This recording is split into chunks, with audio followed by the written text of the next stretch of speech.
Hello and welcome to Driving Double Feature Podcast. I'm Nathan, I'm Ryan.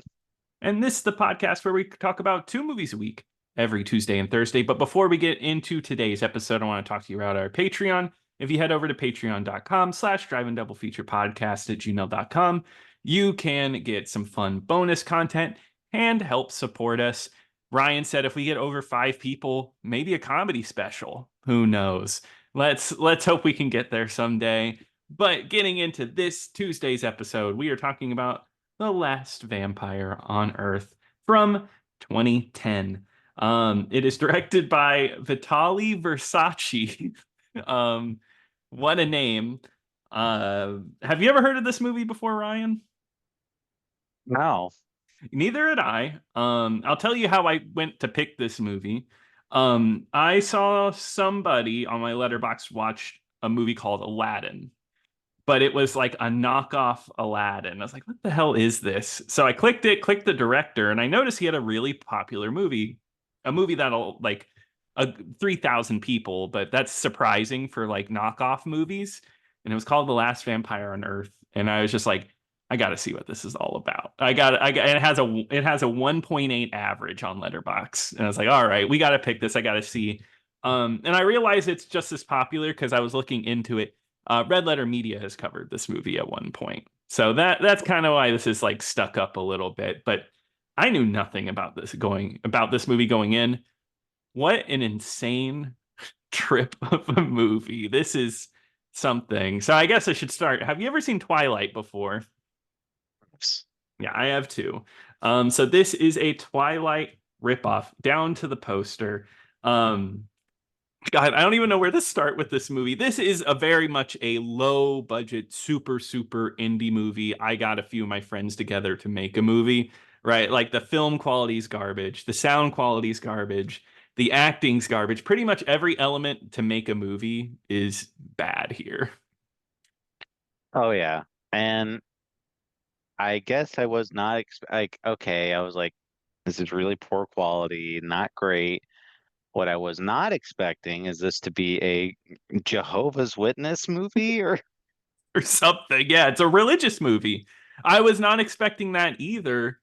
Um, oh God, I couldn't believe the Christian themes, some of the topics brought up in this movie in general. Um, I was talking to my fiance about this movie, and I was like, this is like a Tommy Wiseau movie, but like with even less skill. Does that sound like a correct term oh, for this? oh yeah, I mean like Tommy Wiseau, I mean like as terrible of acting and writing as it was, like there were some at least like some high quality camera shots, That's at true. You could least. see the movie and hear the movie. It looked like a movie, yes, at Yeah. some points. This one, it it looked like, like if you got like your camera phone like now and like just like I'm gonna shoot a movie, like you'd probably make a better movie. Oh, 100. Yeah, 100% I agree.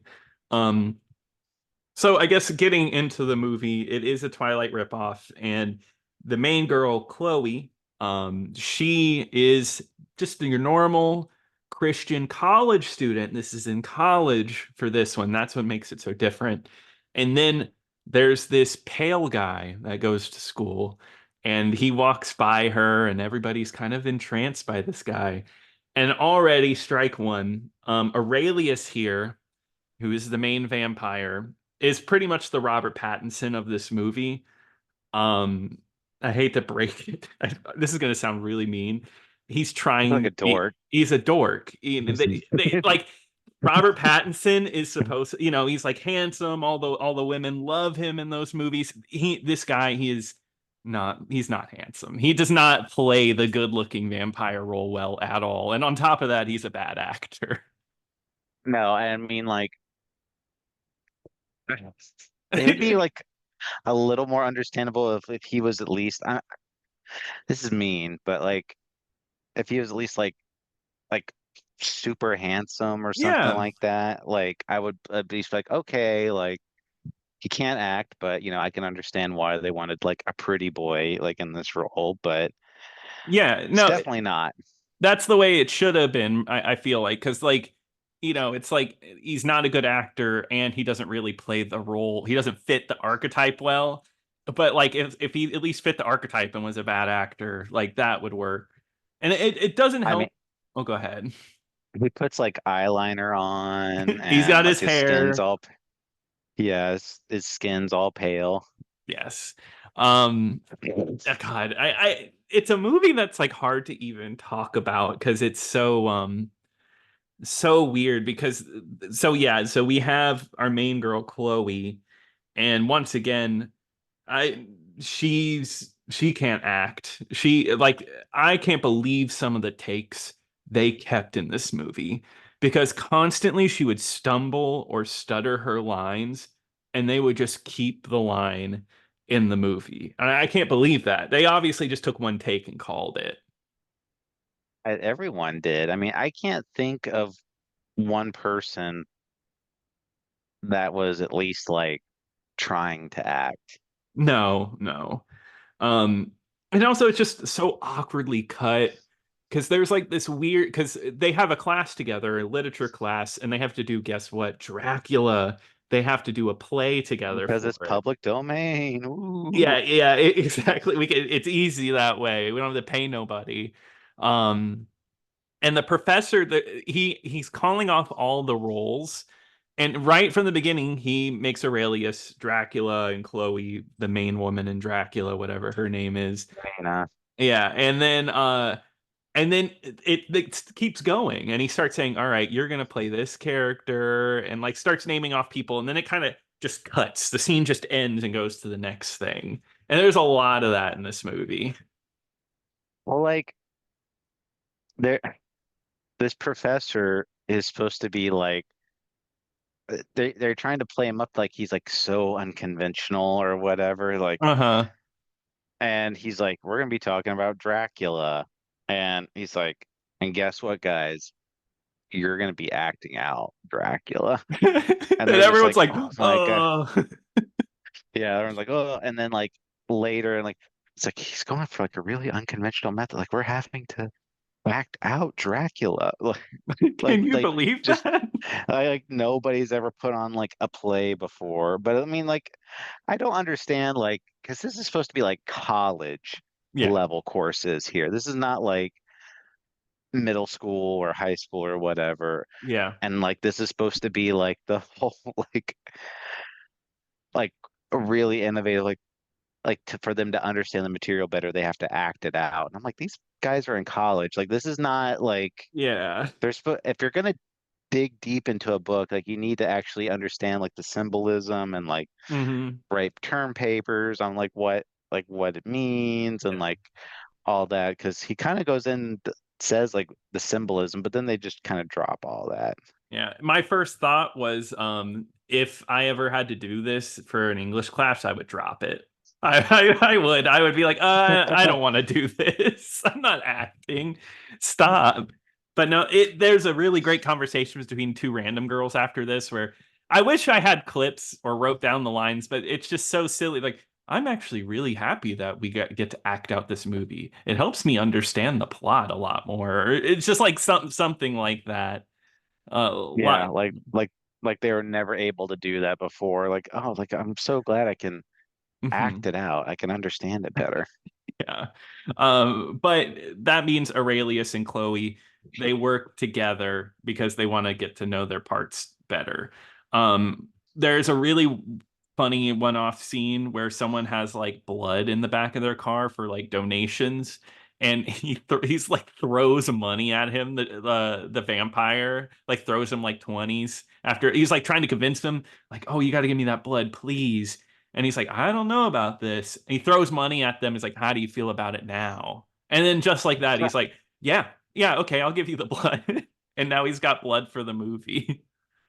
Well, like that, and then like he, we have to watch him like take the blood and put it in his house, like Of course. the whole on like a whole scene of him just like carrying like a cooler full of blood Yeah. and Or just how about the scene where he leave. drinks the blood, where he like clips the bag and he dumps it like into a glass and he drinks it?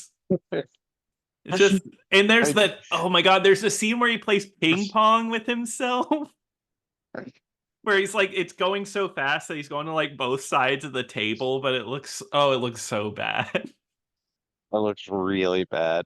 Oh my And God. then I like to like, and then later he like that guy is now like his drug dealer, blood dealer, or whatever he calls him. He's Mhm. like, yeah, I need another order.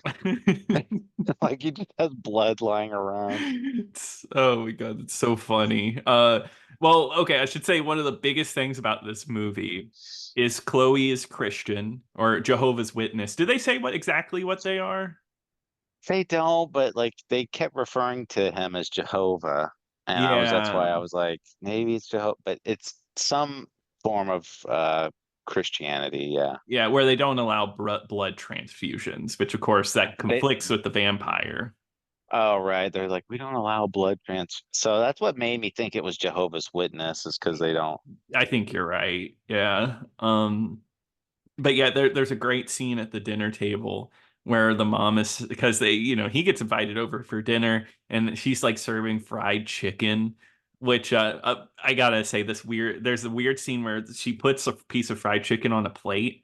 And I don't know what it is. This is probably only me noticing it, but when they put the fried chicken on the plate, there's a really loud sound effect. Like she puts on the plate and goes like really loud, like placing it on the plate. I was like, who did this? I don't know. Like the Yeah, audio for it was all over the it place, really and was. like I think that was like a real family, like at one point, because like Yeah, the little boy looked like exactly like the mom, kind of, yeah. No, and I think so. I think it felt like people they just like knew because that mom doesn't look like an actress. like even like the little boy, they're like, it's like, hey, what's up? He's like, hey, so like, Yeah, he like mumbles. and then and they also just had to make a joke since like the kid's chubby, so they're like, well, obviously he loves food because Aurelius, because he's a vampire, he doesn't like real food. Hmm. So he's like, no, he's like, I was being kind of an idiot, and I had a big lunch, so I'm not really hungry. And the kid's like, I'll eat it. Uh-huh. I love that like because that first scene it's so awkward and then they have a second dinner scene and everyone's really warmed up to Aurelius and the family and I love the ending of that where he's like, hey, you guys want to throw around the football, really nice He's weather like, outside. yeah, it's like Sunday, we should go throw out the pigskin. And they're like, The pig and the dad's skin. like, it's like, yeah, that sounds good. And he's like, all right, well, it's settled then. Like, It's like they so made a date bad. or Yeah. whatever. Oh, and they play football, and Aurelius does not look like the type who plays football. Is that like a rip of the baseball scene? Is that what they're trying to do? Oh yeah. Yeah, which it's so, I mean, it's so much like a Twilight ripoff at times because they even have the scene where they're both laying because there's that scene where Kristen Stewart and Robert Pattinson are laying in like a field looking at the stars. They do that here as well. Not nearly as good because he explains like the Pegasus star and it just rambles.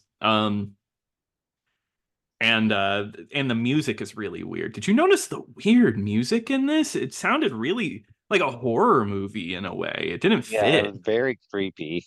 Yeah, it was very unnecessary. But the big reveal of this movie and the one that had me cracking up. I was alone watching this movie, cracking up, was that Chloe has AIDS. Her main character has AIDS of all things.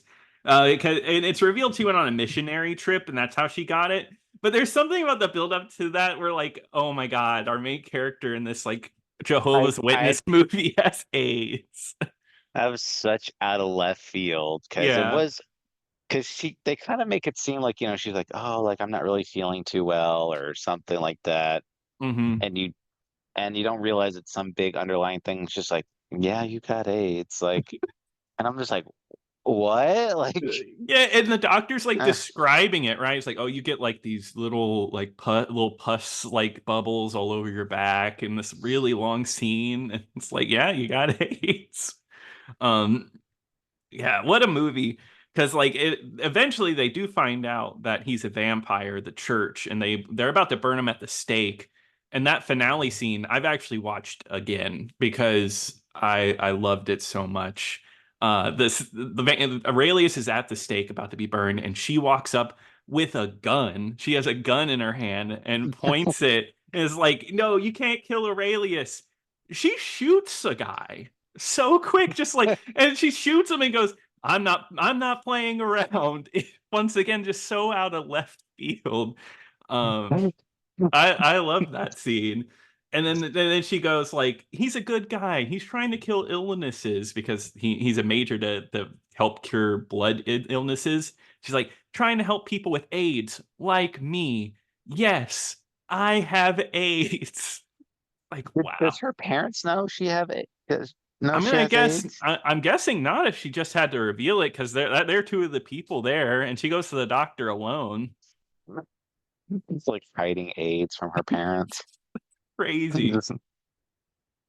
My Yeah. my favorite scene in the movie that which had me cracking up Hmm. was when it's revealed that he's a vampire to her, and it's Yeah. just like, and they do the same thing. She's like, because he like in Twilight he does like the whole bit of like, I'm a what? Go on, say it. She's like, Yeah. a vampire, and then and he's like, okay, yes, I'm a vampire, and she's like, well, how long have you been 20? He's like, oh, I've been 20 for over 2,000 years. And she's like, yeah. And like her first thing is like, did you meet Jesus? Like, That me dying too. And he, and he's like, yeah. He's like, I heard him. He's like, I heard him speak a couple of times. He's a great guy. yeah, And he's he's a great and guy. and she's like, oh my God, I'm so jealous. That me dying too. That's, It's so that's just funny. so. Who wrote this? It's like, Uh, I've met him. yeah, I met Jesus. Great guy. Oh my God. Yeah, no, I honestly, overall, one of the worst movies I've ever seen, but it was really funny. To me, this is a Oh, bad yeah. movie classic. Like that, it had It's that feeling. dreadful. Like just Horrible. but like if you could actually like sit down and watch this movie with friends or Oh yeah. whatever, like this would be like an amazing time together. Yeah. You would have such a good time watching it. Like, and then this director, I mean, like he's gone on to like just to direct other movies, Yeah. right? Like he just because he did the Aladdin one, right? Yeah, and that came out in 2020. That was to rip off, the Aladdin remake. It looks like, oh wow. He's got a crypto coin. Actually came out this year.